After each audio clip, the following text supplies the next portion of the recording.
जय गुरु जी। संगत जी, आपका स्वागत है गुरु जी के चैनल गुरु जी सत्संग विद गौरव प्राची में। इस चैनल के माध्यम से हम गुरु जी के ब्लेस सत्संग आप तक पहुंचाते हैं। ऐसे ही सत्संग सुनने के लिए इस चैनल को सब्सक्राइब कीजिए और नोटिफिकेशन के बेल आइकन को जरूर प्रेस कीजिए, जिससे हम जब भी नए वीडियो को अपलोड करें तो आपको उसका नोटिफिकेशन मिल जाए और आप गुरु जी के ब्लेस सत्संग सुन पाए। और संगत जी, अगर आप भी अपने सत्संग सभी के साथ शेयर करना चाहते हैं तो डिस्क्रिप्शन बॉक्स में लिखी हुए व्हाट्सएप नंबर या ईमेल आईडी पर हमें लिखकर या क्लियर ऑडियो में भेज सकते हैं। आपका सत्संग भी संगत जी के साथ जरूर शेयर किया जाएगा। तो चलिए संगत जी, आज के सत्संग स्टार्ट करते हैं। जय गुरु जी। जय गुरु जी। शुक्राना गुरु जी। ओम नमः शिवाय। शिव जी सदा सहाय। ओम नमः शिवाय। गुरु जी सदा सहाय।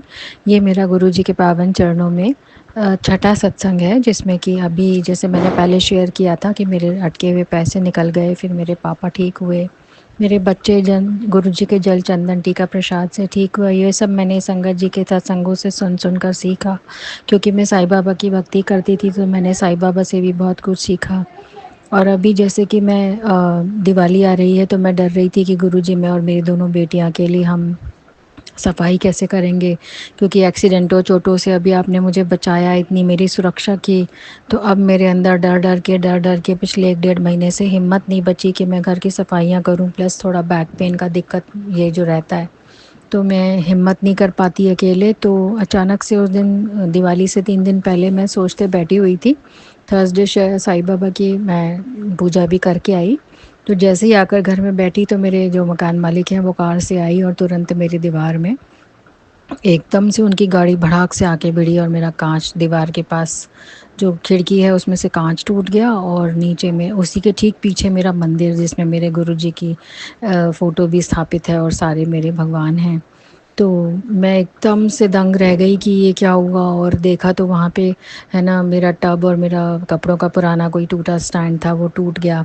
तो मतलब मैं एक बार को तो समझ नहीं पाई क्या हुआ, पर फिर मेरे समझ में आया कि गुरुजी बहुत दिन से कह रहे थे दिवाली आ रही है तो सफाई कर, घर के बाहर से जो रखा है वो हटा वो हटा। मेरे को समझ में नहीं आ रहा था, मेरे घर के बाहर तो मैं गुरुजी के कहे अनुसार दीपक ही जलाती हूँ और मेरा दिमाग जा ही नहीं रहा था, मतलब कि क्या हटाऊं घर के आगे से। तो वो जब टब टूटा कचरे का और वो जो स्टैंड टूटा, तो मेरे को लगा कि मतलब अब आदत हो गई कि कुछ भी होता है तो गुरुजी का इसमें कोई सुरक्षा होगी, कोई मेरे लिए प्रोटेक्शन होगा, कोई संदेश होगा। मैंने यही सोचा और सोचा कि चलो हल्के में कटा। 80-100 रुपये का टब था, स्टैंड तो मेरा था भी नहीं, पुराना था टूटा हुआ किसी का। तो वो सब हट गया। तो वो सब आगे से जैसे ही हटा तो मुझे लगा कि कांच टूटा है बस, मेरा और कोई ज़्यादा मोटा नुकसान नहीं हुआ। और उनकी भी हल्की सी गाड़ी में आगे डेंट आया था, बाकी कोई ज़्यादा, क्योंकि अगर ज़्यादा ज़ोर से भिड़ती गाड़ी तो शायद दीवार ही उड़ जाती या मेरा मंदिर उड़ जाता, क्योंकि जस्ट ठीक पीछे मतलब मंदिर था मेरा। तो कैसे बचे, कैसे सुरक्षा हुई, कैसे कोई बड़ा चीज़ आनी थी जो छोटे पे टली है, जो मेरे ऊपर आनी थी लेकिन सिर्फ चीज़ें टूट गई और वो भी जो गुरुजी हटवाना चाह रहे थे, ये समझ में आया मुझे। तो मैं बहुत खुश हुई कि नहीं, कोई बड़ा संकट था तो छोटे पे टला। जय गुरुजी। शुक्राना गुरुजी। कितना ही शुक्राना करूं, क्योंकि मुझे लग रहा था कि 2-3 बार मेरी चोटें बची हैं तो कहीं ना कहीं तो वो कष्ट जाएगा ही। तो वो कष्ट गुरुजी ने इस तरह से टाल दिया, क्योंकि मैं लगातार पिछले महीने 1.25 महीने से ऐसी स्थिति हो गई मेरी कि सत्संग जैसे खींच खींच कर गुरुजी मुझे सुना रहे हैं सुनाते सुनाते। जो मैंने पहले सत्संग में शेयर किया था कि मेरी आग लगने से कैसे बची, और फिर अब ये इस तरह से भिड़ा। तो मतलब मैं शेयर करना चाह रही थी कि और भी संगत जी सुने और समझें। और उसके बाद मैं सोच रही थी गुरुजी अब इतना कुछ सह लिया तो मुझे लग रहा है कि मैं ना सफाई नहीं कर पाऊंगी। इस गुरुजी मुझे इस बात के लिए क्षमा कर दीजिए। और मुझे बार बार दिवाली आ गई, तुझे सफाई नहीं करनी, तेरे घर में कोना कोना साफ़ नहीं किया, तूने अभी तक दवा शुरू नहीं करी। मैंने कहा गुरुजी नहीं हो पाएगा मेरे से अकेले, मैं कैसे करूं, घर इतना गंदा पड़ा है, मंदिर तक मेरा इतना गंदा पड़ा है 2 साल से, मैं मतलब कैसे बीमारियों और इन चीज़ों से निकल रही हूँ। तो गुरुजी मतलब उस दिन धनतेरस वाले दिन मैंने अपनी मेड को बोला था कि तू थोड़ी बहुत सफाई करा देना। उसने मुझे कहा था कि ठीक है भाभी मैं कर दूंगी धुलाई वगैरह। तो मैं निश्चिंत हो गई, पर वो आई नहीं। धनतेरस से 1 दिन पहले भी, धनतेरस वाले दिन सुबह आई तो बोली कि मैं है ना, मैंने 2-3 लोगों से बात की थी, तो मेरे तो कोई नहीं आ रहा है, तो मेरे पति ही आ जाएँगे, वो उसको आता है काम और वो कर देगा। मैंने कहा चलो ठीक है, वो मुझे कह के गई आप टेंशन मत लो। तो गुरुजी ने इस तरह मेरी टेंशन हल्की कराई, लेकिन जब वो अगले दिन आए, दोनों सफाई कर रहे हैं, तो मुझे बहुत डर लग रहा था कि इतना घर फैला हुआ है, इतने जाले-वाले, गंदगी काफ़ी हो रही है। तो उन्होंने तो ऐसे बढ़िया तरह से 2 घंटे में पूरा किचन वगैरह अच्छे से सब जाले वाले रूम्स के झाड़े, रूम्स को धोया, सब कुछ बहुत प्रॉपर तरीके से 2-3 घंटे में करके, और आराम से मैंने जो पैसे सोचे थे उनको दिए और बड़ी खुशी-खुशी लेके वो चले गए और मेरा पूरा घर 2-3 घंटे में चमक रहा था। हमने वापस चीज़ें जमाई, उसके बाद किचन देखा, सब कुछ अविश्वसनीय। 1-2 चीज़ें रह गई थी, तो फिर मैंने उसको बोला, क्योंकि उसके बच्चे छोटे थे, उनको दोनों को जाना था। मैंने कहा ठीक है तुम जाओ, कुछ खाना दाल-वाल भी, उसने कहा मैं ले जाती हूँ। मैंने कहा ठीक है तूने खाना बनाया ले जा। ले गई और इस तरह से मेरा सिर्फ़ मैं बैठी रही, मैंने को कुछ भी नहीं करना पड़ा। 1-2 चीज़ें उसने पूछी कि भाभी ये क्या है, ये क्या है? बस उसने बताया मैंने, फिर मैं बैठ गई, क्योंकि मेरे को अपने बैक पेन से थोड़ा डर लगता है। 2 ढाई 3 साल पहले मेरे काफ़ी रहा है। तो बड़े आराम से वो सफाई, जैसे गुरुजी ने स्वयं ही उस लड़के को, उसके पति को भेजा। जो मैं उससे कह रही हूँ, मैंने कहा यार ना तूने सोचा ना मैंने सोचा, हमारे तो दिमाग में ही नहीं थी। बोली हाँ भाभी मैं भी नहीं सोच पा रही थी। जब कईयों से बात कर रही थी मैं, तो फिर मेरे पति ने बोला कि मैं ही कर दूंगा ना। तो मैंने कहा ठीक है बढ़िया है, मेरे को भी खुशी होगी कि तुम अच्छी लड़की हो, तो तुम्हें ही मैं पैसे दे के मुझे खुशी भी मिलेगी कि चलो। तो मैंने उसे अच्छी तरह से सब दिया।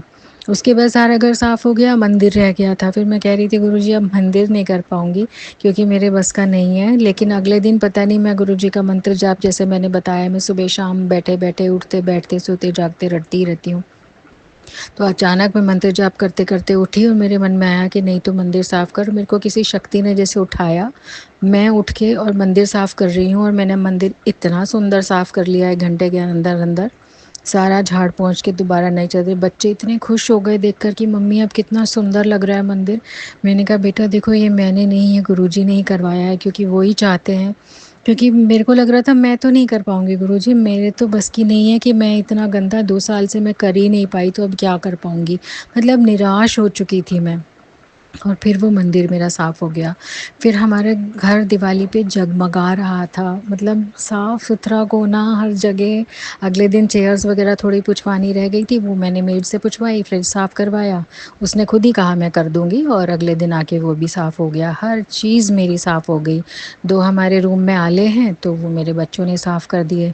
और बेडशीट्स वगैरह चेंज कर दी, तो मेरा घर तो इतना सुंदर। गुरुजी ने कहा था दिवाली पे अब की बार तो खुशियाँ मनाएगी। और मेरे तो जैसे है ना, काटो तो खून नहीं। और कुछ लोगों का हमारा डिवोर्स के बाद इंटरफेरेंस अभी भी चल रहा था, तो वो भी अब की बार नहीं आ पाए इंटरफेयर करने कि बच्चों को कपड़े हम दिलाएंगे। मैं चाह रही थी कि मैं ही करूँ, मतलब मैं किसी तरह, तो उनका खुद ही आ गया कि हम नहीं आ पाएंगे, हम बिज़ी हो रहे हैं। तो मैंने गुरुजी का इस बात का तो बेहद, सबसे ज़्यादा डर मुझे इसी बात का था। और बेहद शुक्राना गुरुजी कि हमने खुद ने, बच्चों के कपड़े इतने सुंदर आए। फिर मेरी बेटी को है ना, सारा घर साफ़ हो गया। फिर उसको थोड़ा-सा गले में इरिटेशन हुई डस्ट से, तो मैंने कहा ज़ुकाम हो रहा था उसको रात को, तो मैंने कहा तू बेटा गुरुजी का घी लगा, चरणों में लगा के उसने लगाया। अगले दिन बिल्कुल ठीक। फिर छोटी वाली दिवाली वाले दिन शाम तक उसको थोड़ा हमने डस्ट झाड़ी थी, बाई ने और मैंने मिलके, तो उसको फिर से वो कफ और ये इतना ज़्यादा हो गया। तो मैंने कहा तुरंत तू गुरुजी का घी तेल लगा, तो वो तुरंत उसने लगाया और वो ठीक हो गई। आधे घंटे बाद आराम से फ्रेंड्स के घर नया सूट पहन के घूमने गई। उसके कपड़ों की भी कहानी है कि उसके कपड़े आने थे 4 नवंबर को, जो हमने ऑर्डर किए थे। तो मैंने उसको बोला कि बेटा तू प्रे कर, गुरुजी को बोल के सोना कि गुरुजी मेरे दिवाली दिन, वो बार-बार बोली गुरुजी मेरा दिवाली दिन आ जाए ताकि मैं पहन लूँ अपना नया सूट।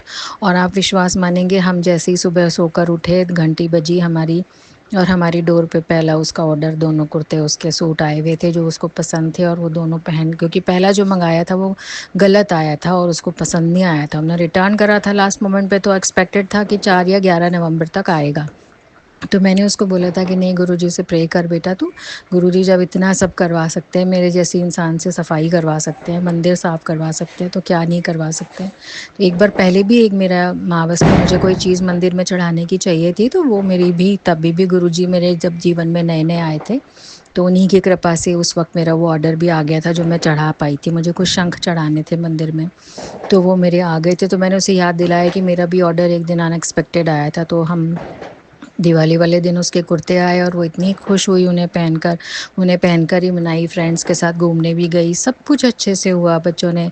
और 2 दिन बाद थोड़ा-सा मेरा मूड ख़राब हुआ था दिवाली वाले दिन, क्योंकि कुछ बातें जो पारिवारिक होती हैं, कुछ चीज़ें मुझे याद आ रही थी पुरानी, तो पता नहीं मेरे बुद्धि पे क्या हुआ, क्या नहीं हुआ, लेकिन गुरुजी के कहे अनुसार जैसा मैं सत्संग में सुनती चली जा रही थी कि कैसे दीपक जलाने हैं, 7 दीपक जलाने हैं, फिर 2 जलाने हैं धनतेरस को, फिर घी के 7 और तिल्ली के तेल के 2, फिर तिल्ली के तेल के 3 बढ़ाने हैं, फिर 5 दिवाली वाले दिन। इस तरह से मैं लगातार आज गोवर्धन पूजा तक करती आ रही हूँ। आज मैंने 2 दीपक जलाए हैं और 5 जलाए हैं, तो घर में बड़ी सुख शांति महसूस हो रही है।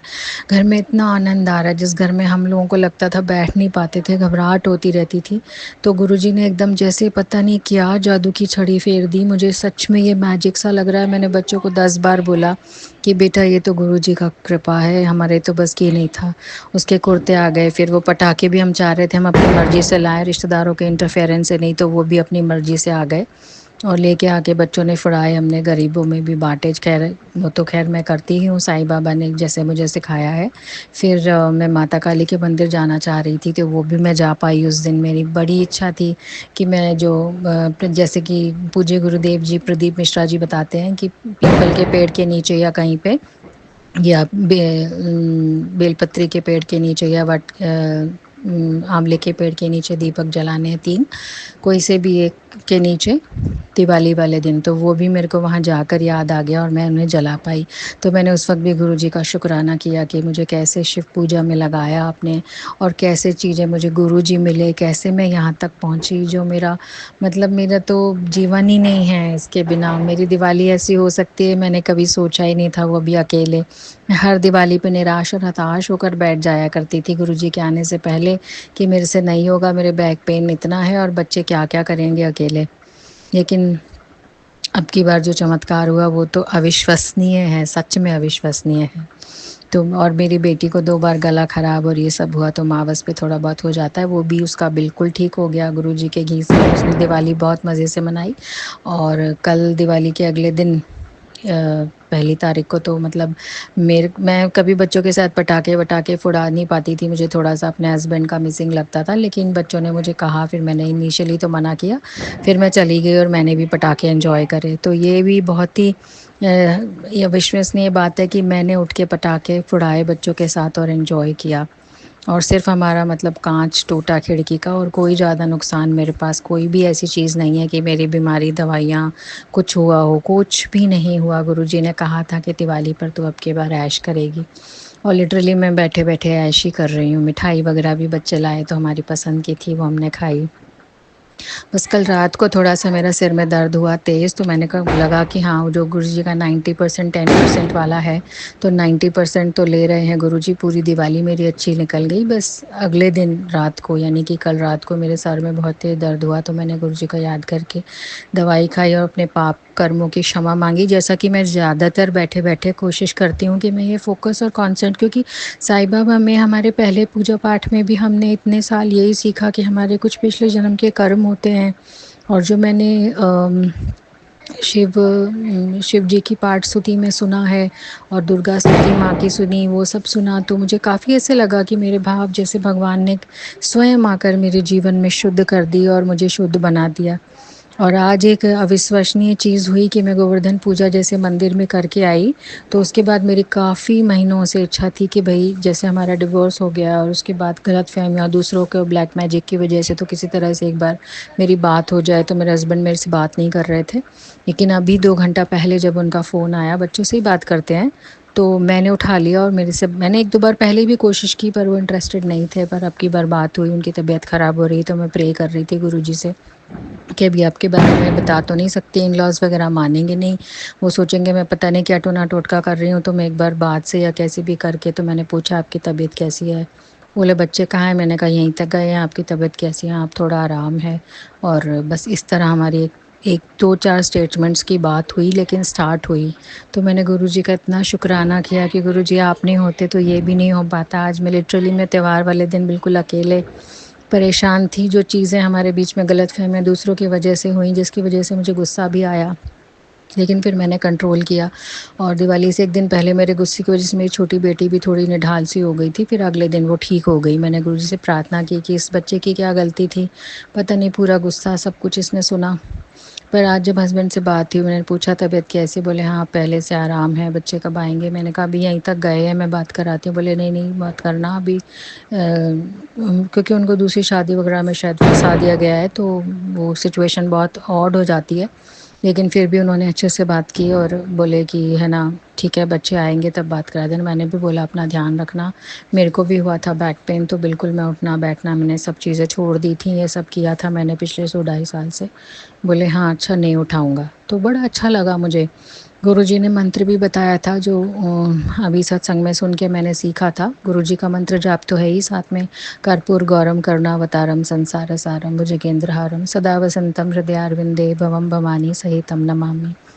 उसके आगे ही वो आता है ना, उसमें मंगलम भगवान शंभो मंगलम ऋषभध्वज मंगलम पार्वती नाथो मंगलाय तनोहरि। इसमें फिर विष्णु भगवान का ही ये सेम मंत्र भी है। उसके बाद अम्बा गौरी माता का मंत्र सर्व मंगल मांगल्ये शिवे सर्वार्थ साधिके शंभके त्र्यंबके गौरी नारायणी नमोस्तुते। और ओम जयंती मंगला काली भद्रकाली कपालिनी दुर्गा क्षमा शिवा धात्री स्वाहा स्वधा नमोस्तुते। तो मैं ये सारे मंत्र लगातार जैसे तोते की तरह रट रही थी, सोते बैठते उठते जागते लगातार लाइन से। और हमारी चांटिंग चलती है हैप्पीनेस के लिए, तो वो सारे मैंने काफ़ी एफर्ट्स और उपाय करे थे, क्योंकि हमारे को पहले भी किसी ने बताया था शनि राहु केतु वगैरह काफ़ी ख़राब थे आपके जीवन में जो इस तरह से हुआ। तो मैं समझ गई कि अपना कार्मिक जो है अकाउंट वो सब ख़राब था, इसीलिए ग्रह खराब थे और इसीलिए सारी चीज़ें होती हैं। होती तो अपने कर्मा से लिंक्ड ही हैं, लेकिन उसे ठीक करने के लिए किस तरह से लगी हुई हूँ। तो गुरुजी ने आज उसका मुझे फल दिया और मेरे पास मैसेजेस भी उनके आए कि वो तेरी अब कदर करेगा, वो तेरे पास खुद चल के आएगा। काफ़ी इतना मोटिवेशन है कि मैं बता नहीं सकती। मैं तो होप खो चुकी थी कि अब 2 साल से जब से वापस मैं इसी सिटी में वापस आई हूँ तो नहीं हो पा रहा है, लेकिन अब लगता है कि आज थोड़ा-सा बात करके मुझे हिम्मत आई कि नहीं हो सकता है। और मैं जो गुरुजी से माँग रही हूँ, कहीं मैं ज़िद तो नहीं कर रही, कहीं मैं ये तो नहीं कर रही हूँ ओवर कुछ ऐसा। बीच में आया था उनका कि तू मन्नत नहीं माँगती, तू ज़िद करती है। तो ज़िद करती हूँ गुरुजी मैं क्या करूँ अब? मेरे को अपना पियो, अपना पिता साक्षात महाशिव इस ईश्वर के सृष्टि के रचयिता कर्ता मिल गए हैं, तो उनसे थोड़ी-सी मैं कर सकती हूँ ना कि मेरा उजड़ा हुआ घर बस जाए। तो मैं बस, मेरे को और कुछ भी नहीं चाहिए और जितनी चीज़ें मेरी हैं वो तो आपने कर ही दी हैं। बच्चे आपकी कृपा से पढ़ लिख रहे हैं और ठीक हैं और सब कुछ आराम से चल रहा है। और बच्चे इस बार दिवाली पे मुझे पहली बार खुश लगे, मैं भी खुश थी। और हम लोग ऐसे नहीं थे कि उदास और एकदम, मतलब घर में भी इतनी, घर में ऐसा लग रहा था जैसे पता नहीं कोई ईश्वर ने कोई रोशनी करी है। ये गुरुजी का ही हाथ है और मैं इसीलिए खुश हो के आज तक दीपक जला रही हूँ, भाई दूज तक जलाऊँगी। जैसे-जैसे जो चीज़ें गुरुजी ने बताई वो सब मैं करती जा रही हूँ। उसको फ़ॉलो करने की पूरी कोशिश करती हूँ, हालाँकि मैं क्या करती हूँ, फिर नहीं कर पाती हूँ तो गुरुजी ही करवा देते हैं। मैं तो बैठ के मंत्र जाप करती हूँ। तो अगर किसी और संगत जी को भी ऐसा लगता हो, कई बार हमें लगता है कि नहीं हम कृष्ण जी की पूजा करते हैं या हम माता रानी की करते हैं, तो वो सारे डाउट्स भी मेरे अब निकल गए हैं, क्योंकि वो सारी शक्तियाँ एक ही हैं। सबका मालिक, जैसे साईं बाबा कहते हैं, सबका मालिक एक है। आप चाहे किसी की भी पूजा कर रहे हो, वो जाति एक ही की तरफ है। बस एक पे अगर आप माता रानी की कर रहे हैं, गणेश जी की कर रहे हैं, तो वो जाएगी तो गुरु जी के पास ही, साईं बाबा गुरु जी के पास ही जाएगी। क्योंकि एक सत्संग में मैंने सुना था, तो उन्होंने यही बोला था कि साईं का कोई और भी भक्त थे साईं बाबा के, तो उन्होंने बोला था कि उनमें और आप में क्या डिफ़रेंस है। जब गुरुजी थे तो उन्होंने जवाब दिया था कि ओ और मैं एक सी, यानी कि वो और मैं एक ही हैं। तो मुझे ये सुनकर बहुत मेरा डाउट क्लियर हुआ था उस समय। अब तो नहीं है मुझे डाउट, अब तो मैंने बहुत कुछ देख लिया है। तो मैं साईं बाबा की और गुरुजी की दोनों की, तो बल्कि गुरु जी का कोई मंदिर नहीं है तो यहाँ पे कृष्ण मंदिर या साईं मंदिर जो भी है, मैं दिन के हिसाब से वहाँ चली जाती हूँ, गुरु जी को याद करके चढ़ाए आती हूँ। शनि मंदिर में भी गुरु जी को ही याद करती हूँ। हनुमान जी के मंदिर में भी गुरु जी, निम करोली वाले बाबा के जो मैसेजेस, जो चीज़ें, मतलब मेरे पास तो एकदम इंस्टेंट ऐसा आ रहा है ना कि तू चिंता मत कर। जैसे ही मेरे को ज़्यादा टेंशन होती है और मैं कुछ खोल के देखती हूँ तो तुरंत वही ऐसा लगता है कि लगातार वो बोले जा रहे हैं। मुझे विश्वास हो नहीं रहा है कि कैसे होगा, हमारा घर कैसे बसेगा, और वो मुझे लगातार बोले जा रहे हैं कि तू चिंता ना कर, सब कुछ मुझ पे छੱਡ दे। तो मैंने अभी दिवाली पर फिर से देख लिया कि जब मैं टेंशन लेती हूँ उससे कुछ नहीं होता और गुरुजी पे छोड़ देती हूँ, तो वही सब कुछ अपने आप ही मेरे से करवा देते हैं। मेरे अंदर शक्ति भी डाल देते हैं सब कुछ, क्योंकि मेरे अंदर तो खड़े होने की भी शक्ति नहीं बची थी। ज़िंदगी में इतनी सारी चीज़ों से, कोर्ट कचहरी थाना सब जूझ चुकी हूँ 2-2 3-3 बार, तो वो शक्ति बचती नहीं है ना मेंटल इमोशनल, तो वो भी वो मुझ में डाल रहे हैं। तो ये अपने आप में एक बहुत बड़ा चमत्कार है। मुझे पास तो शब्द नहीं है शुक्राना करने के। गुरुजी बस अपने चरणों में लगाए रखना। डेली मैं प्रतिदिन आपके चरणों में, साईं बाबा के चरणों में नमन करती रहूँ और अपने पापों की क्षमा मांगती रहूँ, ताकि मेरा परिवार बस जाए, मेरे बच्चे अच्छे बन जाएं। मैं उनको भी सिखा रही हूँ गुरुजी का आशीर्वाद लेना, करना, झुकना। हर चीज़ लाने से पहले बच्चों गुरुजी को दिखाओ, गुरुजी का आशीर्वाद लो, बड़ों का, अपने पितरों का आशीर्वाद लो। इस तरह की चीज़ें मुझे लगता है बच्चों को सिखानी चाहिए, जो उनके भी आगे काम आए, क्योंकि हम लोग इतना मुसीबत में आने के बाद सीख रहे हैं कि पितृदोष क्या होता है, ये सब चीज़ें क्या होती हैं, शिव जी की पूजा कैसे होती है। तो मेरे को लगता है कि शायद बच्चों को भी ये सब चीज़ें अगर हम पहले से ही सिखा दें, जो हम अपनी परंपरा को भूल जाते हैं प्रैक्टिकल वर्ल्ड में, पर काम अपनी पुरानी परंपरा ही आती है, अपने पूजा पाठ रीति रिवाज वही चीज़ें काम आती हैं। तो बच्चे यदि सीख जाएंगे, मेरी ऐसी आशा है, मैं हालांकि करवाएंगे तो गुरुजी ही, मेरे से तो जितना हो सकता है मैं उतना ही कर पाती हूँ। बस अब मेरा जो सत्संग का, मैं अब ये वाला तो अगले सत्संग की तैयारी करती हूँ और गुरुजी के चरणों में शत शत कोटि कोटि नमन करती हूँ। मैं इस लायक नहीं थी, लेकिन जैसा आप कहते हैं सचखंड के बादशाह हो आप, और जहाँ आप बैठे हो वहाँ से हम आपको कीड़े मकोड़े की तरह दिखते हैं। ये बात बिल्कुल सही है गुरुजी, ये बात बिल्कुल सही है। आपके चरणों में रहकर जीवन कट जाए, क्योंकि मैंने पुराने सत्संग इतने सुने हैं, वो एक से एक ब्लेसिंग से भरे हुए हैं, इतने प्यारे, इतने सुंदर। किसी को कैसे कैंसर ठीक करा गुरुजी ने, किसी का कुछ, किसी का कुछ, किसी का व्यापार चला, किसी को घर मिला, किसी को गुरुजी ऐसे कर देते हैं कि यकीन नहीं आता है कि जैसे काटो तो खून नहीं। वही स्थिति हो रही है मेरी खुद की भी आज, कि मुझे लगता था कभी किसी के साथ चमत्कार दूसरों के सुनती थी तो मुझे लगता था, लेकिन जब से स्टार्ट हुआ है फरवरी से मेरे साथ भी, तो मुझे भी पूर्ण रूप, मैंने अभी 3-4 और भी मेरे कुछ थे फ्रेंड्स जिनको परेशानी थी, तो पहले मैं सोच रही थी बताऊं कि नहीं बताऊं, पर मैंने फिर थोड़े दिन पहले उनको भी बता दिया कि देखो ऐसे ऐसे मेरे को गुरुजी इस तरह से इंस्टा पे मिले प्रे करते करते, तो आप लोग भी ये ऐसे कर सकते हैं, और आपका अपना कनेक्शन है, आप गुरुजी, आप और गुरुजी, उसके बीच में मैं नहीं हूँ।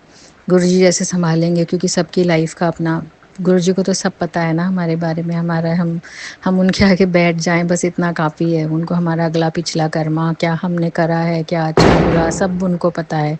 बस उनके आगे बैठकर सच्चे दिल से अपने गुनाहों की क्षमा मांगती हूँ गुरुजी। मेरे इस जन्म और पिछले जन्म के माड़े कर्मों को क्षमा कर दीजिए गुरुजी। मेरे और मेरे बच्चों के माड़े कर्मों को क्षमा कर दीजिए गुरुजी। आप अपनी शरण में लेकर आए, इसका तो बहुत बड़ा शुक्राना। इतनी सारी संगतों के, इतनी सारी चीज़ें मुझे समझ में आई कि कैसे करते हैं, अभी भी समझ रही हूँ, जितना अब तक समझा उसका शुक्राना। सारी पुरानी नई संगतों का शुक्राना, जिनका सुन सुनकर हम सीखते हैं, डरते हैं, फिर उस डर से, उस कर्म से निकलते हैं, उस कर्म को डर डर के सहते हैं, सहने से वो कट जाता है। मेरा तो कोई बड़ा एक्सीडेंट, चोटें लगनी थी जो पिछले 1-1.5 महीने से मेरे को कुछ हो रहा था, और वो चीज़ें मेरी कैसे छोटे छोटे पे टली हैं।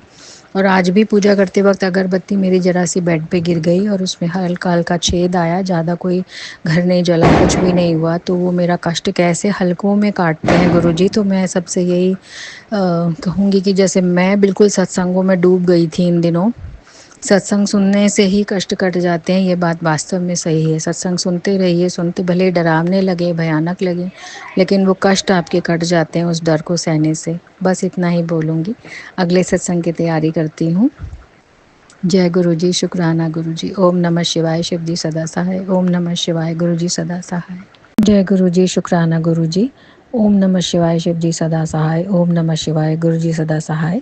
गुरुजी के पावन चरणों में मेरा ये 7वां सत्संग है, और आज मुझे ये लग रहा है कि जब मैंने ये सुना था, जब मैं नई नई आई थी फरवरी में, तो मैंने सुना था कि सत्संग, गुरुजी ने कहा था कि 7 सत्संग शेयर कर डेली। तो मेरे को लग रहा था नहीं, मतलब कैसे शेयर होगा, अभी तो इतनी प्रॉब्लम्स पड़ी हैं, ये है वो है। लेकिन आज जब मैं 7वां सत्संग शेयर कर रही हूँ, तो मैं समझ रही हूँ कि गुरुजी मुझे कैसे हाथ पकड़ के खींच कर यहाँ तक लाए हैं, कैसे पिछले महीने, 1.25 महीने से गणेश जी वाले दिन से अब तक मैं बेहद परेशान थी और दिवाली तक आते-आते मेरे सारे कष्ट ख़त्म हो गए और मैंने सिर्फ़ एक ही काम किया, गुरुजी का मंत्र जाप करती रही और सत्संग सुनती रही। दिन भर सत्संग सुनना, बैठे रहना। तो कोई और मतलब जैसे कई बार बीच में ऐसा भी हुआ मेरे साथ कि मैं सत्संग सुनते-सुनते बहुत डर गई थी। पितृदोष और काली क्रियाएँ और ये सब सुनते-सुनते मेरी ऐसी हालत हो गई थी कि मेरा सुनने का मन नहीं कर रहा था, गुस्सा भी आ रहा था और फ़ोन फेंकने का मन कर रहा था। मतलब कान पे नहीं लगाया जा रहा था, कुछ सुन नहीं पा रही थी मैं। मुझे लग रहा था सत्संग से भी परेशानी हो रही है, तो अब मैं कहाँ जाऊँगी? मरी डर-डर के ऐसी हालत हो गई थी। पर मैं ये इसलिए शेयर कर रही हूँ कि यदि कोई और संगत जी भी इस तकलीफ़ में हैं कि सत्संग से डर रहे हैं या परेशान हो रहे हैं, तो उसके मैं कहना चाहती हूँ कि वो जितना भी समय आपका ऐसा जा रहा है ना, उसको जाने दीजिए। बस गुरुजी पर भरोसा रखिए कि यदि गुरुजी सत्संग सुना रहे हैं, वो हमारे लिए ही है। चाहे वो अच्छा सत्संग है, हमें चाहिए होते हैं सिर्फ़ पॉज़िटिव सत्संग। ऐसा मैंने भी किया है ये बचकाना हरकत कि मैंने गुरुजी को बोला, गुरुजी अब मेरे से और नहीं सुना जाएगा, मैं इतनी तकलीफ़ नहीं सहन कर पाऊँगी। मेरे से अपनी ही नहीं सँभल रही, मैं और क्या सुनूँ, कितना सुनूँ? लेकिन जितना सुना उससे मेरे को इतनी तकलीफ़ और पीड़ा हुई और धीरे-धीरे मुझे ये समझ में आया जब मेरी चोटें एक्सीडेंट छोटे पे टली, बहुत माइनर सी चीज़ें हुई और मेरा तुरंत ठीक भी हो गया। मैं मंत्र जाप करती रही, सत्संग सुनती रही, मंत्र जाप करती रही, खुद से भी लड़ती रही, अपने विचारों से भी लड़ती रही।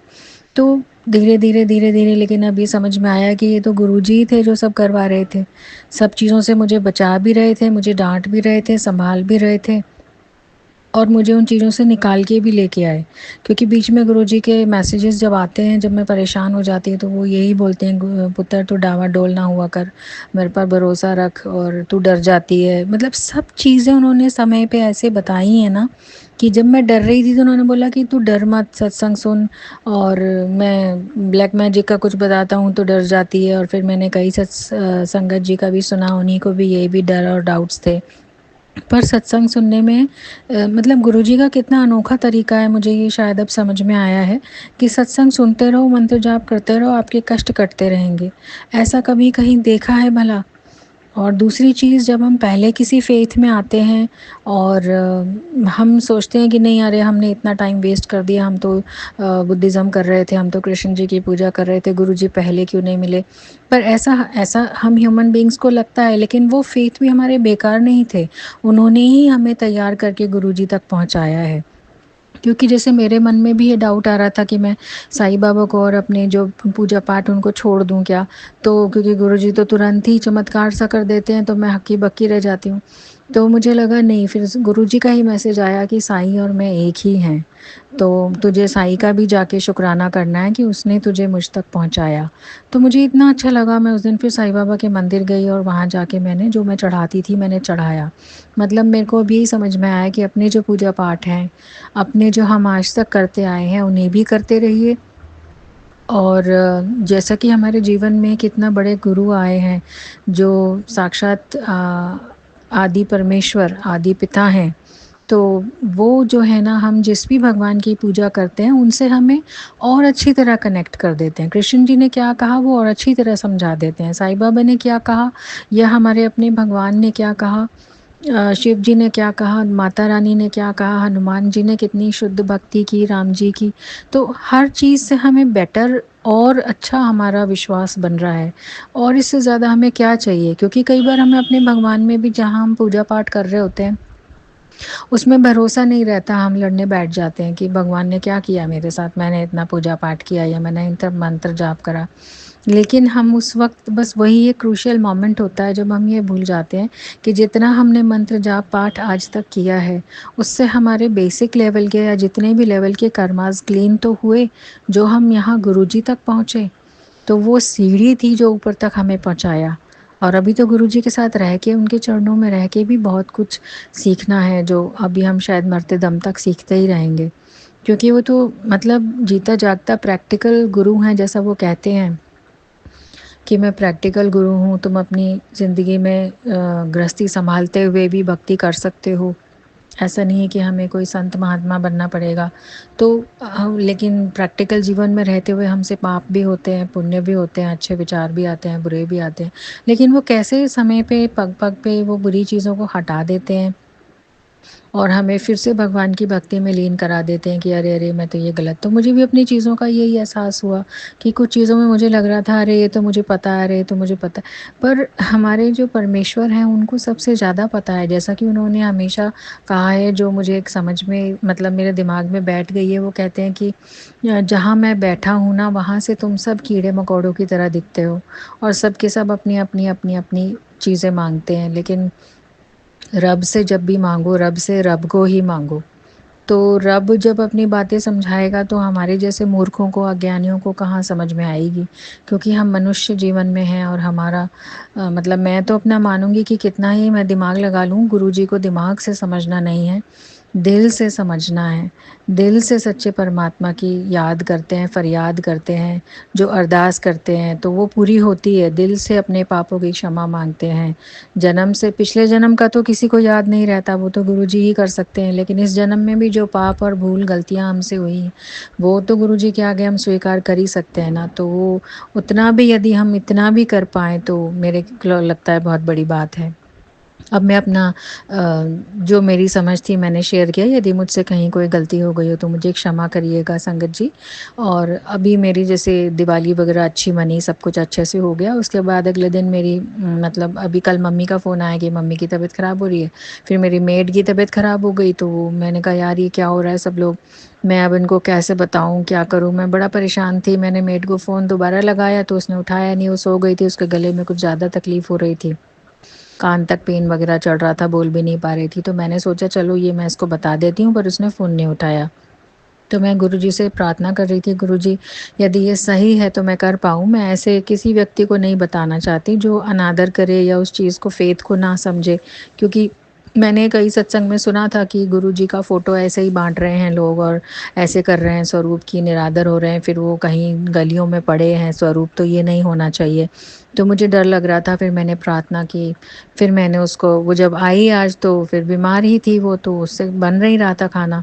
बनाया लेकिन वो एकदम चक्कर आने लगे, उसे बैठ गई। तब मेरे को तरस आया, मैंने कहा नहीं अब तो, मैंने गुरुजी का घी चरण से छुआ के लगा के और उसको लगाया। मैंने कहा तुझे अब ठीक हो जाएगी, हमारे बहुत बड़े गुरुजी हैं। जैसा कि उसकी भाषा में मैं उसको एकदम से तो नहीं बता सकती सारा, उसको समझ में भी नहीं आएगा। तो मैंने उसको लगाया, वो तुरंत ठीक होके आटा-वाटा मल के काम करने लग गई।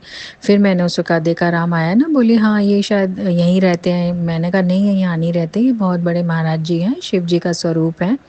तो उसकी समझ में आया। फिर मैंने कहा मैं तुझे लॉकेट देती हूँ, उसमें जल में डुबो के भी ऐसे 7 बार और पी लेना। अभी भी पिलाया मैंने, और घर जाके भी लोटे में ऐसे पीना और तू ठीक हो जाएगी। और इनको अच्छी जगह पे रखना, हर किसी को मत बताना, और जो इनका निरादर करे पूजा के स्थान पे रखना। तो मैंने ये चीज़ें, मैंने कहा नहीं तो फिर ये है ना, मतलब अच्छी बात नहीं होती है, हमारे को पाप लगेगा। मैंने कहा मुझे भी पाप लगेगा। मैंने बहुत अच्छे से इंस्ट्रक्शंस देकर उसको बता के किया। और इधर मेरी मम्मी की तबीयत ख़राब, आज सुबह जब फ़ोन आया तो मेरे को लगा उनको कैसे बताऊँ, वो इस एज में है, और दूसरा वो अपने धर्म में, अपनी पूजा पाठ में कट्टर हैं। सारी दुनिया उनको इधर-उधर हो जाए, लेकिन वो किसी और भगवान या किसी और की पूजा करेंगे ही नहीं, मुझे मालूम था। क्योंकि हमारे फैमिली में सब, मेरी जो छोटी वाली सिस्टर, उसका हस्बैंड, उसके ससुराल वाले, सब उनको समझा के कई बार थक गए, लेकिन वो अपनी कट्टरता पे मतलब किसी की नहीं सुनती, ना पापा की, ना हमारी, ना किसी की। उनको उसी पे विश्वास है जो पूजा पाठ वो करती हैं, और वो कहती हैं कोई मुझे कहो नहीं, बस उनको गुस्सा आ जाता है। तो अब मैं सोच रही थी, इतने दिन से सोच रही थी कैसे बताऊँ? पहले भी एक बार मैंने, जब तबीयत, पापा को चोट लगी थी, तो मैंने उनको, उनके ही गुरु महाराज जी जिनको वो मानती हैं, जैनी संत हमारे, तो उनको ही फ़ोटो को मैंने कहा कि आप छुआओ। मैंने गुरुजी से बोला गुरुजी मैंने मम्मी को ये कहा है, झूठ बोला है, लेकिन वो आपका मानेंगे नहीं। तो वो उसको पी कर के ठीक भी हो गई, सब कुछ ठीक भी हो गया। लेकिन अभी आज जब आया तो मुझे लगा अरे मम्मी को चक्कर आ रहा है, अभी सेज में कैसे सँभालूँ? मैं यहाँ दूसरी सिटी में, वो दूसरी सिटी में, अब वो सुनेंगी है नहीं, ये बात तो वो सुनने को कतई तैयार नहीं होती। तो मैंने उनको सुन ली। फिर मैंने उनको बोला हाँ मेरे भी सिर दर्द हो रहा है, मैं प्रे करूँगी। और फिर मैंने लेटे-लेटे गुरुजी को बोला गुरुजी मेड को और इनको, जिनको जिनको मैंने बोल दिया उनको अब आप सँभालिएगा, क्योंकि मैं नहीं सँभाल पाऊँगी। और मेड को तो मैंने आज आई तो बोल दिया, लेकिन मम्मी के लिए मैं प्रे कर रही थी। फिर मैं डरते-डरते शाम को मैंने फ़ोन किया, तो मैंने कहा गुरुजी मेरे माँ-बाप हैं, मेरे लिए सब किया है, ठीक है वो कुछ बातों में नहीं सुनती या नहीं कुछ बातों में हमारी बन पाती फ़ेथ के मामले में या कुछ चीज़ों में, कुछ चीज़ें गलत भी हुई हैं, कुछ उनसे हो गया, कुछ मुझसे हो गया। तो वो सब छोड़ के लेकिन मेरे माँ-बाप हैं, मुझे पाला है किसी भी तरह करके गुरुजी उन्हें ठीक रखिए। उन्हें स्वास्थ्य अच्छा बख्शिए क्योंकि वो मानेंगी नहीं मुझे पता है। तो मैंने शाम को उनको फ़ोन करा, बोली मैं तो बिल्कुल ठीक हो गई हूँ। तो मेरे को इतनी खुशी हुई, मैंने कहा जय गुरुजी, शुक्राना गुरुजी, मतलब आपने सँभाल लिया, मेरी मेरी बात सुन ली गुरुजी, इससे बड़ी क्या बात है। मतलब मैं यही कह रही थी गुरुजी मैं उनका बच्चा हूँ और मैं कुछ माँग रही हूँ उनके लिए, तो बस मेरी लाज रख लीजिएगा कि वो ठीक हो जाएँ, वो स्वस्थ रहें। सभी मेरे जितने परिवार के बड़े हैं तो मैं अब करने लग गई हूँ कि वो सब है ना, इस उम्र में स्वास्थ्य ख़राब होना बहुत ही बुरी बात होती है। इंसान अपने आप को, हम इस एज में ही सँभाल नहीं पाते हैं, तो सोचिए 70-75 एज वाले, तो जिनको मेरे को गुस्सा आता था ना, मैं बल्कि अब उन सब के लिए प्रे करने लग गई हूँ गुरुजी से कि मेरे माता-पिता को, मेरे सास-ससुर, मामा-मामी जितने भी बड़े मेरे साथ रहे हैं, मेरे जीवन में आए हैं, तो उन सब का अच्छा स्वास्थ्य रखना गुरुजी। मेरे को नहीं सुनना कि वो बीमार हो गए या उनके लग गई है। मुझे बहुत बुरा लगता है क्योंकि मैं 70-75 एज में वो कैसे करते होंगे मैनेज, मुझे तो यही सोच के थोड़ा-सा मतलब डरती हूँ मैं। तो मैं गुरुजी को ही बोलती हूँ गुरुजी प्लीज़ ये आप सँभाल लीजिए, और गुरुजी मतलब तुरंत उसको सुन लेते हैं। पहले जब गुरुजी भी नहीं थे तो मैं शिव जी की पूजा में जब पूज्य गुरुदेव प्रदीप मिश्रा जी के सुन-सुन के समझ लीजिए मैंने सीखा, तब मेरे को शिव जी की पूजा समझ में आई। फिर मेरे को अब गुरुजी फ़रवरी में मिले। तो मैं पिछले 3-4 साल से शिव जी की पूजा तो कर रही थी, लेकिन मुझे गुरुजी के बारे में बिल्कुल भी पता नहीं था। लेकिन इसका मेरी सीढ़ी पूज्य गुरुदेव जी, प्रदीप मिश्रा जी का सुन के कि बेलपत्र कैसे चढ़ाना है, क्या है, वो जैसा-जैसा बोलते हैं मैंने फ़ॉलो करते मतलब कैसे इसीलिए मेरे को लगा कि जितने भी पहले वाली हमारी पूजा पाठ हैं, वो बेकार नहीं गई हैं।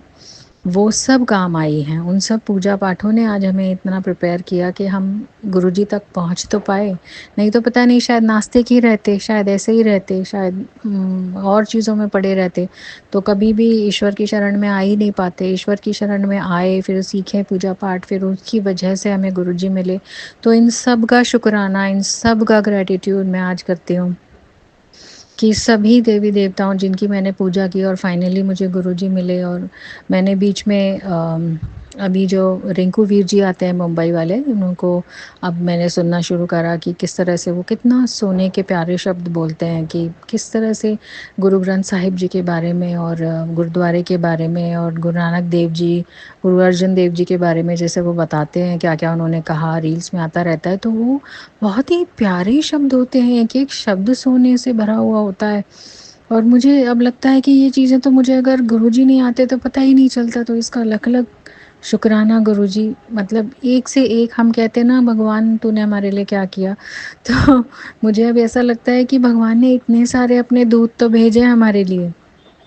पंडित पिछे प्रदीप मिश्रा जी हैं, अपने गुरु जी हैं, साईं बाबा हैं, जीसस हैं, और जितने भी हमारे आदरणीय देवी-देवता हैं, 33 करोड़ देवी-देवता, और ऐसे सच्चे संत, अभी राधा जी के भक्त जो हैं प्रेमानंद जी महाराज, उनका सुनती थी मैं। तो इतने सारे महान संत हर धर्म में पड़े हैं, इतने हैं जिन्हें हम शायद जानते भी नहीं हैं, और वो सब हमारा मार्गदर्शन करने के लिए हैं। और ये ईश्वर ने, सदाशिव ने, गुरु जी के ने ही भेजे हैं। गुरु जी तो स्वयं ही परमपिता परमेश्वर हैं, जिन्होंने सृष्टि बनाई है, चाँद, सूरज, सितारे, और फिर ईश्वर ने वो सब बनाकर सोचा कि मैं अब ऐसे लोगों को भी भेजता हूँ जो भटके हुए प्राणियों को रास्ता दिखाए। तो जब ईश्वर ने इतना कुछ करा है हमारे लिए, और फिर भी हम, मतलब मुझे लगा कि मैंने भी किया है ये चीज़ कि भई भगवान क्या किया मेरे साथ। लेकिन अपने माड़े कर्म को देखने की बजाय हम वो भूल जाते हैं, और माड़े कर्मों की क्षमा ही माँग लें। जब भी किसी मंदिर, मस्जिद, गुरुद्वारे में जाएँ, तो अपने माड़े कर्मों की क्षमा ही माँग लें, तो मुझे लगता है शायद उतना ही बहुत है कि हे ईश्वर हमें क्षमा कर दो हमारे पिछले जन्म और इस जन्म के माड़े कर्मों के लिए, और आगे के लिए हमें ऐसा तैयार करो कि हम आपके चरणों में रहने लायक बने रहें। तो मैं अपने लिए भी यही बोलती हूँ, और इन सभी बातों का शुक्राना करती हूँ गुरुजी से। कितना ही शुक्राना करूँ कम है। और एक छोटा-सा मेरा शुक्राना और है, मेरा किचन का सिंक अटक गया था कुछ दिनों पहले, मैं भूल गई थी वो शेयर करना। तो वो किसी भी तरह से खुल नहीं रहा था, पानी पूरा भर रहा था सिंक में। तो मुझे बहुत गुस्सा आ रहा था, जिन दिनों मेरा चोट वगैरह से मैं बची थी तो काफ़ी चीज़ों में उलझ गई थी एक साथ कि ओफ़ो अब ये हो गया, अब ये हो गया, अब ये हो गया। कुछ ना कुछ नई मुसीबत आती रहती है मेरी लाइफ में। तो मैंने सोचा अरे क्या बोलते हैं वो, ठीक है गुरुजी का नाम ही यूज़ करती हूँ। फिर मैंने वो मेरी बेटी ने याद दिलाया, मम्मी वो नाली में डालते हैं ना, वो डालने का आता है। मैंने कहा हाँ वो मंगा लेते हैं अपन।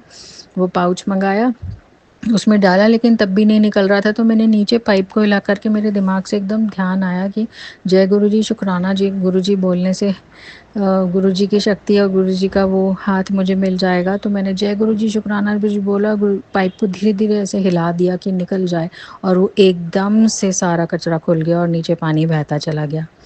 मैं दंग रह गई। मैंने कहा कितना देर से मैं कोशिश कर रही थी, तरह तरह के मैंने तरीके अपनाए, मेरी मेड ने सब कुछ लगा लिया, लेकिन कहीं कुछ भी नहीं हुआ। और हमने सिंक में डालते हैं वो भी डाल दिया।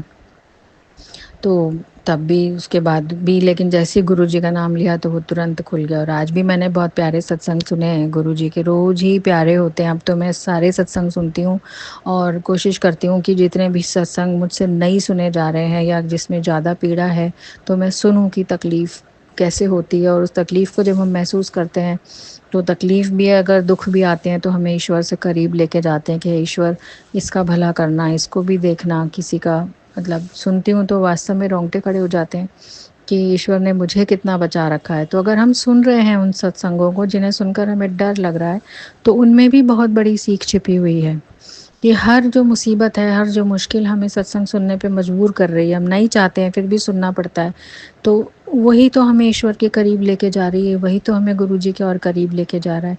और सत्संग जब हम हमारे आ जाते हैं, मतलब गुरुजी कितनी सिंपल चीज़ मुझे बोल रहे थे मेरी ही खुशी के लिए कि साथ साथ शुक्राना सत्संग तो शेयर कर।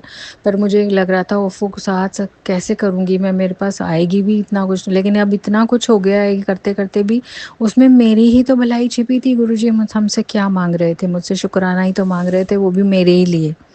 उस शुक्राने को शेयर करने के बाद जब हम सुनते हैं तो हमको और भी ईश्वर के करीब आने का, अपना खुद का सत्संग सुनने पर भी बहुत गहरा तरह से गुरुजी के चरणों से जुड़ते हैं, ये मैंने फ़ील किया है।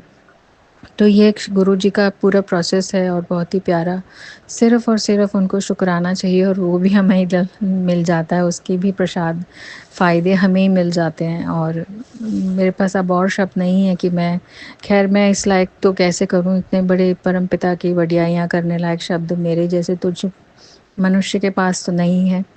पर मैं फिर भी कोशिश करके इसको माला में पिरोकर डालने की कोशिश कर रही हूँ कि मैं परमपिता के आगे खड़ी होने लायक तो रहूँ। और बस इसी तरह हम सब शुक्राना करते रहें, सत्संग शेयर करते रहें, सुनते रहें, डरे नहीं, गुरुजी पर विश्वास रखें।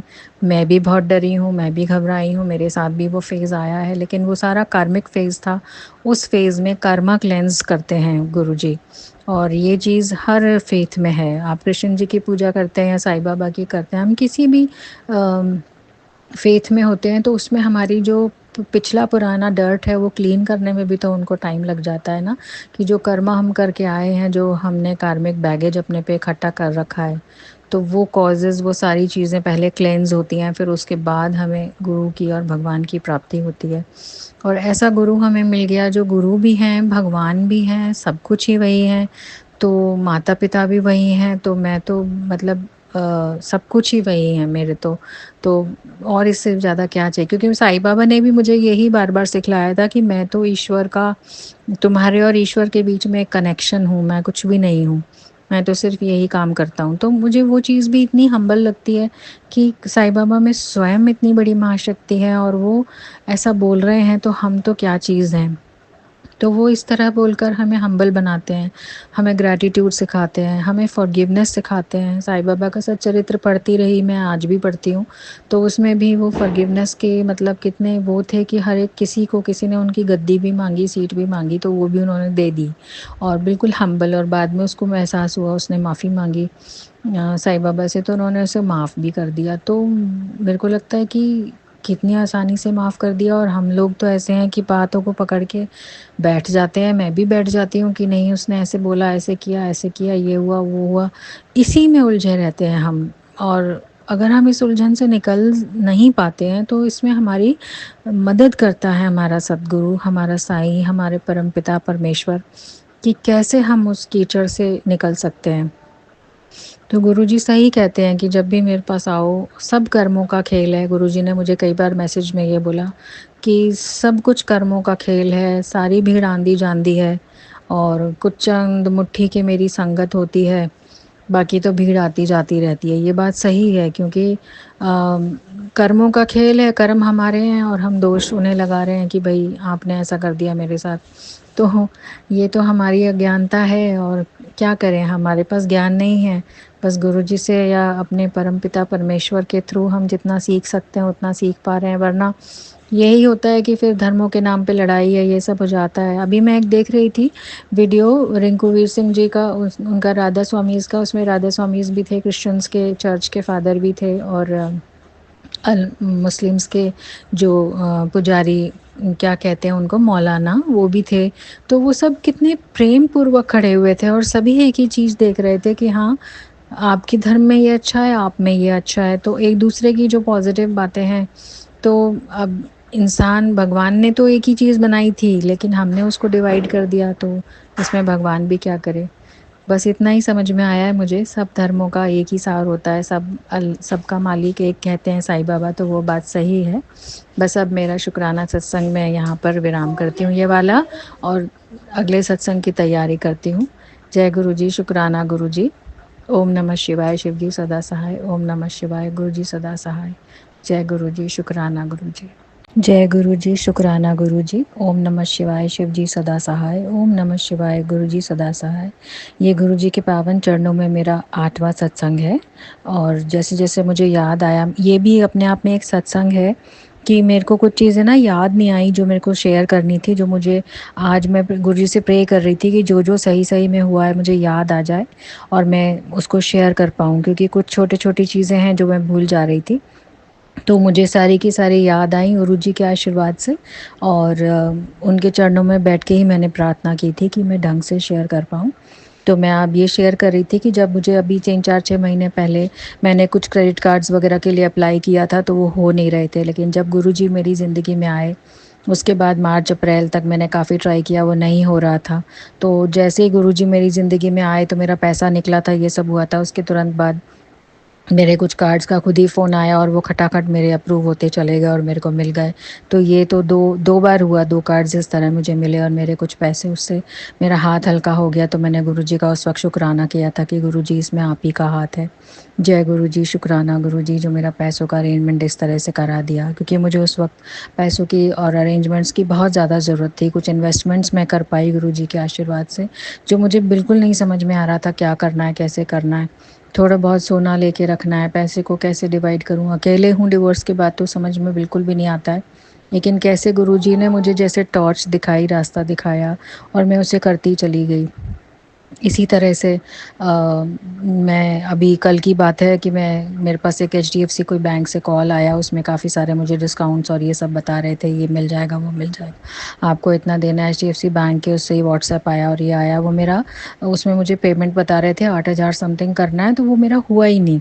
और मैंने कल परसों के ही सत्संग में सुना था कि कुड़िया तेरे साथ कोई फ्रॉड होने वाला है। तो मैं सोच रही थी अभी एक बार तो एसबीआई कार्ड के उलझन में से निकली हूँ, अब क्या होगा। लेकिन देखिए ना गुरुजी की मेहरबानी कि कैसे वो पहले से ही आगाह कर देते हैं। और वो जब मेरे साथ कल हुआ और उसके बाद वो मेरा पता नहीं क्या हुआ, वो पेमेंट अप्रूव ही नहीं हुआ, अपने आप ही साइट से अटक गया, पता नहीं क्या हुआ। या मैसेजेस एक्सपायर्ड करके उसमें आया था, हालांकि वो मैंने तुरंत किया था उनके कहने पे। आधा पौन घंटा वो कॉल पे लगे रहे, मुझे हल्का सा शक भी हो रहा था, फिर मैंने कहा नहीं ये तो बैंक से ही कॉल है। फिर जैसे ही वो नहीं हुआ उसके बाद मैंने रखा, बाद में मुझे वो समझ में आया कि अरे अच्छा हुआ ये पेमेंट नहीं हुआ, ये तो फ्रॉड ही था, वो कॉल भी फ्रॉड थी। फिर उन्होंने ब्लॉक किया। मैंने गुरुजी का शुक्राना किया कि ये पेमेंट देखो आपने होने ही नहीं दिया, थैंक यू गुरुजी, शुक्राना गुरुजी, और आपने मुझे पहले से भी बता दिया था। हालांकि मैं डरपोक इतनी हूँ कि मैं डरती रहती हूँ कि नहीं नहीं ऐसा कुछ नहीं होगा, अब दोबारा नहीं होगा, लेकिन हुआ और मैंने कहा कि चलो मेरे इससे कुछ कष्ट और कर्म कट रहे हैं। थैंक यू गुरुजी, शुक्राना गुरुजी। और तीसरा ये चीज़ है कि पैसों का अरेंजमेंट कैसे स्मूथली हो गया मेरा। अभी मैं प्रे कर रही थी इन दिनों दिवाली बाद थोड़ा खर्चा हुआ था कि कहीं से कुछ अरेंजमेंट लोन का हो जाए, तो आज मेरे पास एक लोन का ऑफ़र भी आया और उसको मैंने किया तो वो मेरा अप्रूव हो गया और मनी आ गया। उसके लिए तो बहुत बड़ा शुक्राना गुरुजी, मेरी टेंशन हल्की हुई कि जो पेमेंट्स ऑलरेडी हैं वो कहाँ से करूँगी। तो वो मेरा पेमेंट भी अप्रूव हो गया है। थैंक यू गुरुजी, शुक्राना गुरुजी। और इसके अलावा मैं जब शुरू-शुरू में फ़ेथ में नई-नई आई थी तो मार्च अप्रैल में मुझे बहुत घबराहट होती थी। मतलब ब्लैक मैजिक और ये सब कुछ ग्रह कह लो, जो भी था इतना था कि मैं घर से निकलने में डरती थी, मेरे से कहीं जाया नहीं जा रहा था। बस जैसे-तैसे मंदिर में चढ़ाकर शिव जी की पूजा करके और घर आती थी और वो भी कई बार मेरे से नहीं होता था। मेरे पैरों में भी तकलीफ़ थी तो मैं प्रे करती, उठती, क्या करूँ अकेली हूँ तो उठना पड़ेगा, करना पड़ेगा वाली स्थिति। और किसी दुकान पे जाके खड़ी हूँ तो बहुत घबराहट, बहुत एंग्ज़ायटी वाली सिचुएशन थी, तो मैंने गुरुजी का चंदन, टीका, तिलक लगाना शुरू किया।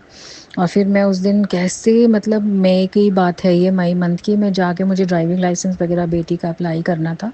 मैं सोच रही थी जन आधार वग़ैरह ये सब काम मैं कैसे कर पाऊँगी गुरुजी, मेरे बस की नहीं है। मतलब मेरी हालत ऐसी थी कि मैं गिड़गिड़ा दूँ, कोई सामने आ जाए तो उसे ही पकड़ के रोने लग जाऊँ। लेकिन मैं उस दिन कैसे गुरुजी का मंत्र जाप करते-करते उठ के वो ई-मित्र पे गई और मैंने सारा कराया। मुझे कोई घबराहट भी नहीं हुई जब तक मैं वहाँ बैठी रही, मंत्र जाप गुरुजी को याद करती रही। मैंने सारे पेपर डॉक्यूमेंट्स आराम से लेके भी गई थी, आधार वगैरह जो भी वो माँगते हैं वो सब किया आराम से। आके मैंने कहा अरे! ये तो मुझे वास्तव में ऐसा लग रहा है कि कोई शक्ति मेरे साथ थी और उसी ने करवाया और वो गुरुजी ही थे। और ये चीज़ आज फिर वापस से प्रूव हुई जब उसका वापस से लर्नर्स लाइसेंस तो बन ही गया था, क्योंकि मेरे हस्बैंड फ़ोन पे चिल्ला रहे थे अभी तक तुमने लाइसेंस वगैरह नहीं बनवाया, ये नहीं, बच्चों से बात करते हैं। तो फिर मेरे को लग रहा था कि नहीं मुझे कराना चाहिए, लेकिन मैं उन्हें ये नहीं कह पा रही थी कि मेरे से जाया नहीं जा रहा, मेरे से हो नहीं रहा है, क्योंकि ये सब काम मैंने बहुत ज़्यादा किए नहीं हैं कभी। लेकिन मैं ये मई में कर पाई, फिर हम उनको कह पाए कि नहीं हमने अप्लाई कर दिया है। तो ये बहुत बड़ा शुक्राना है, अपने आप में ही मेरी ज़िंदगी में बहुत बड़ा टर्निंग पॉइंट है कि मैं कर पाई। और आज जब वो दोबारा से आया उसका प्राइवेट लाइसेंस का कि अब लर्नर्स बनने के बाद वापस पक्का बनेगा, तो मैं फिर से थोड़ा-सा डर रही थी कि गुरुजी अब ये सब फिर कागज़बाजी और ये सब करना पड़ेगा। तो लेकिन मैं कैसे आराम से आज गई और वहाँ बैठे-बैठे गुरुजी का नाम लेती रही, लेते-लेते गई, गुरुजी आप मेरे साथ चलना, मेरी बेटी को भी ले गई। और वहाँ बैठ के हमारा नंबर आराम से आया, बल्कि मैंने उसको फ़ोन कर लिया दुकान वाले को। मतलब ये दिमाग भी मेरे को गुरुजी ने दिया, नहीं तो मैं चली जाती, तो वो खाने पे गया हुआ था, आधे पौन घंटे बाद आया है। तो हम आधे पौन घंटे बाद गए आराम से और जाते ही हमारा पहला नंबर आ गया। फिर वहाँ बैठे रहे, उसकी जो जनाधार वाली साइट है वो अटक रही थी। उसने बोला मैम ये तो फिर वो अटक जाती है तो उसका कई दिनों तक कुछ नहीं कर सकते हैं। तो मुझे लगा, मैंने तुरंत गुरुजी को याद किया, गुरुजी आप प्लीज़, मैं दोबारा नहीं आना चाहती, ये अभी करवा दीजिए। और 2 मिनट के अंदर उसने तो फटाफट वो निकाल दिया और वो साइट चल गई। और दूसरा एक फॉर्म और पेंशन का मुझे निकलवाना था, जो मेरी फ्रेंड्स वगैरह मुझे बहुत टाइम से कह रही थी आप कितनी ढीले हो, आप कर नहीं रहे हो, हम कह रहे हैं आपको, इतना मोटिवेट कर रहे हैं। मतलब वो भी मुझे समझा के मुझसे थक के परेशान हो गई थी कि ये तो कुछ करना ही नहीं चाहती हैं। पर मेरी अंदर की मानसिक स्थिति समझ नहीं रहा था कोई कि मेरे से हो नहीं रहा है, पता नहीं कोई चीज़ ने, जैसे वही ब्लैक मैजिक वगैरह था सब चीज़ें। लेकिन ये बातें आप किसी को समझा नहीं सकते गुरुजी के अलावा। तो मैंने गुरुजी को बोला उस वक़्त कि मेरी पेंशन वाला भी चलो मैं कर ही लेती हूँ, तो वो डॉक्यूमेंट भी नहीं निकल रहा था, वो भी अटक रहा था। उसने बोला मैम अभी ये अटक रहा है। मैंने फिर गुरुजी को याद किया, मैंने कहा गुरुजी ये भी अटक रहा है, निकलवा दीजिए ताकि मैं अभी लेके जाऊँ और मैं बार-बार 10 चक्कर नहीं काटूँ, एक बार में मेरा आज ही काम करा दीजिए ताकि मैं अभी यहाँ से खुशी-खुशी घर जाऊँ बेटी को लेके। तो वो भी डॉक्यूमेंट उस वक़्त तुरंत गुरुजी को याद करते ही उसने निकाल के दे दिया और मुस्कुराने लगा, क्योंकि वो अभी तो कह रहा था कि नहीं निकल रहा है और अभी खुद ही निकाल के दे रहा है। तो ये दोनों डॉक्यूमेंट्स मेरे जन आधार वाला आराम से निकल गया, हो गया। उसने कहा हो गया डन, अब आप जा सकते हो। और वो डॉक्यूमेंट जो मुझे पेंशन के लिए चाहिए था वो भी मैंने समझा और मैं कूलली उसको लेकर आई, वरना मैं हर चीज़ में मुझे बहुत एंग्जाइटी हो जाती है और मैं सुबह शाम जो है, मेरे को माइग्रेन का प्रॉब्लम, मेरे को जैसे गुरुजी ने बहुत सारे कैंसर के सत्संग सुनाए, तेरे अल्ट्रासाउंड हो करा, गांठ पड़ रही है, मैं डर रही थी अकेले कैसे जाऊं गुरुजी, ना इतने पैसे हैं, ना अरेंजमेंट है, ना कोई ले जाने वाला है। और कोविड के टाइम पे जब डॉक्टरों के जाती थी तो मैं अकेले बहुत ज़्यादा डर गई थी। हालाँकि हम बचे रहे थे उस टाइम, तो गुरुजी नहीं थे मेरे पास, लेकिन मेरे को लगता है कि नहीं गुरुजी अब आप आ गए हो तो मैं आपसे ही ठीक होंगी, तो मैं जल प्रसाद, जनधन टीका सब ले रही हूँ।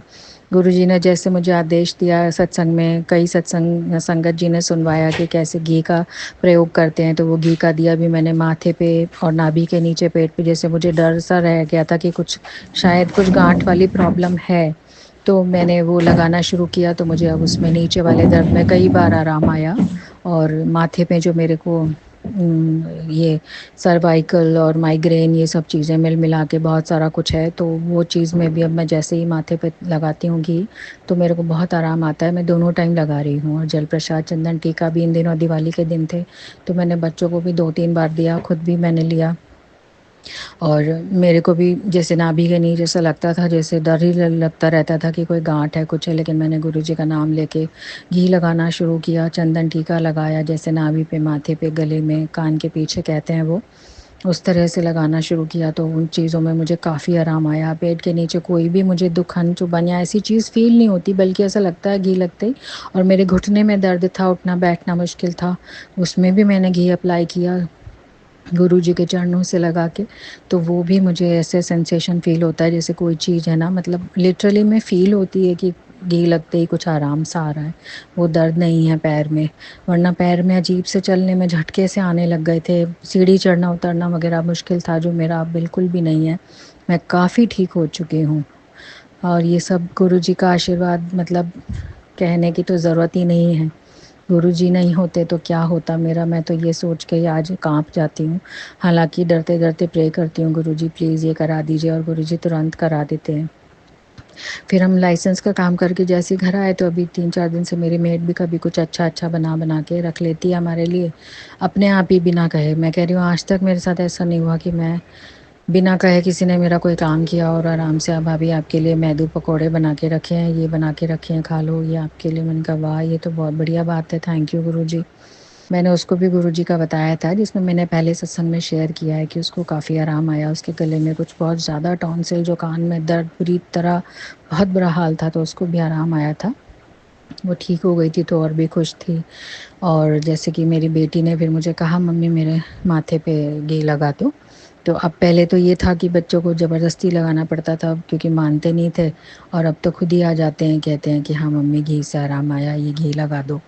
गुरुजी का घी लगा के आदर से लगवाते हैं। पहले तो यूँ ऐसे बैठ जाते थे, अरे कुछ होगा तो है नहीं, लेकिन अब जब इतनी बार देख लिया आराम आया करा, तो अब इनको लगता है, दोनों को, छोटी वाली को भी लगता है कि नहीं हाँ गुरुजी में कुछ है, क्योंकि वो पहले नहीं मानती थी, थोड़ा मेरे से वो हो गई थी, लेकिन अब ठीक है कि नहीं गुरुजी में। वास्तव में बच्चों को ट्रस्ट कराना मुश्किल होता है ना, बच्चे थोड़ा सा वो हो जाते हैं कि नहीं नहीं क्या हो जाएगा इससे, ये कोई जादू थोड़ी होता है। तो बच्चे थोड़ा प्रैक्टिकल वर्ल्ड में, उनको समझाने में वहाँ मेरे को लगता है हर माँ को ही मुश्किल आती होगी, वो मुझे भी आई, तो वो कैसे एकदम ठीक हो गया। तो मैं तो ये जो मैं 3-4 अभी मेरे इतने सारे मुझे याद आए जो मैं शेयर ही नहीं कर पाई थी। क्रेडिट कार्ड अरेंज होना, फिर पैसे अरेंज होना, आज लोन अरेंज होना, फिर मेरा ड्राइविंग लाइसेंस और वो मैं कैसे बनवा पाई, दोनों बार जाके मई में बनवाया लर्नर्स, फिर अब बनवाया पक्का। और सब गुरुजी ने ऐसे फटाफट फटाफट फटाफट, जहाँ फॉर्म अटका मैंने गुरुजी को याद किया, जहाँ फॉर्म अटका, जहाँ दर्द हुआ शरीर में, मैंने गुरुजी का घी लगाया। तो अब तो मतलब अगर गुरुजी नहीं हो तो मैं सांस भी नहीं ले सकती। मेरे को ये जैसे लगता है कि ये सब इतना डाइवोर्स और ब्लैक मैजिक सब होते होते होते होते आज ज़िंदगी में खड़ा भी गुरुजी ने, शिव जी की आराधना ने किया है। यदि मैं शिव जी की आराधना में नहीं लगती, साईं बाबा की आराधना में नहीं लगती, तो आज मुझे गुरुजी नहीं मिलते, और गुरुजी नहीं मिलते तो मेरा क्या होता। मेरे पास तो कुछ भी नहीं था, मानसिक, शारीरिक, फाइनेंशियल हर स्थिति मेरी ख़राब थी।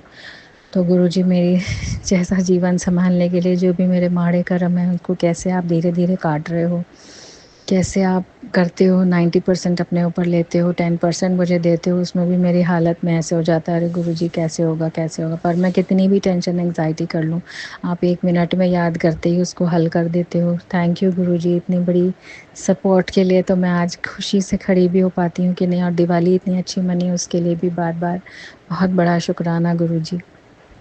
इवन मेरी नाली में, सिंक में जब कुछ कूड़ा वो अटक गया था, सिंक भर गई थी, वो भी मेरी जय गुरु जी, शुक्राना गुरु जी बोलने से ही खुली। ऐसे वो खुली नहीं रही थी, जैसे भी मैंने जितना भी कोशिश करी। तो हर छोटी मोटी चीज़ में गुरु जी को याद करने से ही जैसे मेरे काम होते हैं, वरना हो ही नहीं पाते थे, मैं कितना ही लगी रहती थी। और लेकिन ये है कि अपनी तपस्या में लगी रही कि मेरे जो भी माड़े कर्म हैं पिछले जन्म के, इस जन्म के, तो मैं अब चाहती हूँ कि बस मरते दम तक गुरुजी के चरणों में इसी तरह लगी रहूँ और वो मुझे लगा के रखें। मेरी भक्ति ख़त्म ना हो, मेरी शक्ति ख़त्म ना हो। मेरी शक्ति तो गुरुजी ही हैं। तो जिस तरह से घर में अब इन दिनों काम हो रहे हैं, सब चीज़ें हो रही हैं मैनेज, जहाँ मुझे लगता था मैनेज ही नहीं कर पाऊँगी, कुछ भी नहीं हो पाएगा, मैं निराश हो चुकी थी बिल्कुल। तो ऐसी निराशा स्थिति में एक लाइट लेकर आए गुरुजी मेरी ज़िंदगी में कि नहीं बच्चे चिंता मत कर। और जब भी मैं मैसेजेस देखती हूँ तो वो तो बिल्कुल ही सच उतरते हैं। चाहे वो मेरे को लगता है कि जैसे भी मेरे पेट में दिक्कत थी, सिर में, ब्रेन में प्रॉब्लम लग रहा था, तो वो कुछ ना कुछ शायद कैंसर के इतने सारे सुनाए थे। तो मुझे लग रहा है कि मेरा कहीं ना कहीं है ईश्वर, कोई कैंसर का कोई बड़ा रोग होना था जो आपने काट दिया है, जो मैं फ़ील कर पा रही हूँ। मैं बस उसे शब्दों में बयान नहीं कर सकती। किस तरह से हमें बीमारियों से बचाया, पैसा अरेंज कर दिया, खड़े होने लायक बनाया, फॉर्म भरने लायक बनाया, ड्राइविंग लाइसेंस मैं खुद कर पाई। तो आज मुझे बड़ी खुशी हुई कि हाँ मैंने खुद किया। तो मैं अब हस्बैंड को बोल पाऊँगी, बच्चों से कहला पाऊँगी कि हमने कर लिया है, आप चिंता मत करो। तो मेरे को अच्छा लग रहा है कि गुरुजी थैंक यू सो मच, सारा का सारा बर्डन आपने ले लिया है। मेरे पास तो कुछ छोड़ा ही नहीं, ऐसा लगता है हर चीज़ निकालते जा रहे हैं। बच्चों का स्कूल कॉलेज भी आराम से चल पा रहा है, सब आपकी कृपा है, सब आपके बिना। आज तो मैं लिटरली मैं घर आने के बाद भगवान के आगे बैठकर दिल से बोल पा रही थी कि मेरा आपकी कृपा से सब काम हो रहा है, मेरा आपकी कृपा से सब काम हो रहा है। जय गुरुजी, शुक्राना गुरुजी। अब मैं अपने अगले सत्संग की तैयारी करती हूँ। गुरुजी के मंत्र जाप से इसको विराम लगाती हूँ। ओम नमः शिवाय, शिव जी सदा सहाय। ओम नमः शिवाय, गुरुजी सदा सहाय। जय गुरुजी। संगत जी, आप सभी के ब्लेस सत्संग पढ़कर और सुनकर मुझे बहुत अच्छा लगा। मैं गुरुजी से अरदास करूंगा कि वो आपके और आपके पूरे परिवार पर यूं ही अपनी ब्लेसिंग्स बनाए रखें। तो चलिए संगत जी, आज के सत्संग यही समाप्त करते हैं गुरुजी के मंत्र जाप के साथ। ओम नमः शिवाय, शिवजी सदा सहाय। ओम नमः शिवाय, गुरुजी सदा सहाय। जय गुरुजी।